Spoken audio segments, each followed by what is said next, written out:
Yeah, Paul. By the way, one of the more cringeworthy moments in show history is when we had Dan Marino on set in Minnesota at the Super Bowl. Oh. And McLovin said something about Dan Marino not having a title. I didn't realize Marino had walked onto the set. I was like, ooh, that's cold. And then I looked and saw Marino. I was like, oh, my God, that's cold.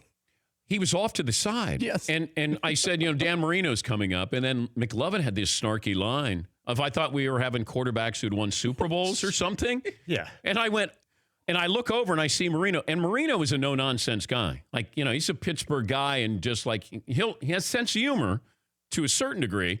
All of a sudden, I'm going, I got to go interview the guy now. And McLovin is, taking a shot at Marino. Yeah, Fritzy. And as tan as Dan Marino is, you can still see a little bit of redness starting to appear in his cheeks of, I'm going to get this guy. These Hall of Fame quarterbacks are so sensitive. When we said that to Montana, and here's Montana with 4 Super Bowls, and then, I had to let Montana know that McLovin refers to him as a system quarterback. And he's a guy who is, his place in history is firm, it's firmly cemented.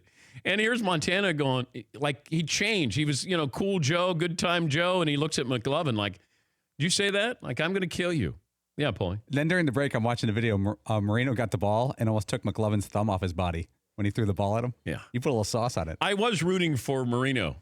Oh, of course you were. But not to, make your heart stop, because I did wonder if these quarterbacks threw it and it hit you right in the heart.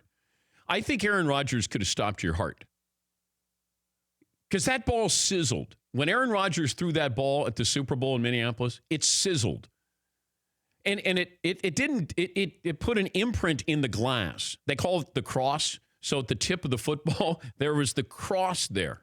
That would have been on your chest if he had hit you. Yeah, Fritzy. And then I'm not afraid of Alex Smith throwing it hard at me. He's no Patrick Mahomes. Then maybe I'd be worried about him breaking a few fingers. Well, Alex Smith threw it as hard as he could. I caught it and went 8 more yards after the catch. Jesus. It was one of your finest moments, McLovin. The Alex Smith one was above and beyond. When you said, oh, yeah, I'm not worried about catching one from him. It's not like he's Patrick Mahomes. But by the way, you notice that he was still in a secretly good mood that day, and then the next day we found out why? And we did wonder, did Alex Smith know he was getting traded? Because he got traded 8 hours later. Signed a $75 million contract 24 hours later. I think he quickly forgot about my job. For more Dan Patrick Show, tune to Audience Channel 239 on DirecTV or download the Dan Patrick Show app.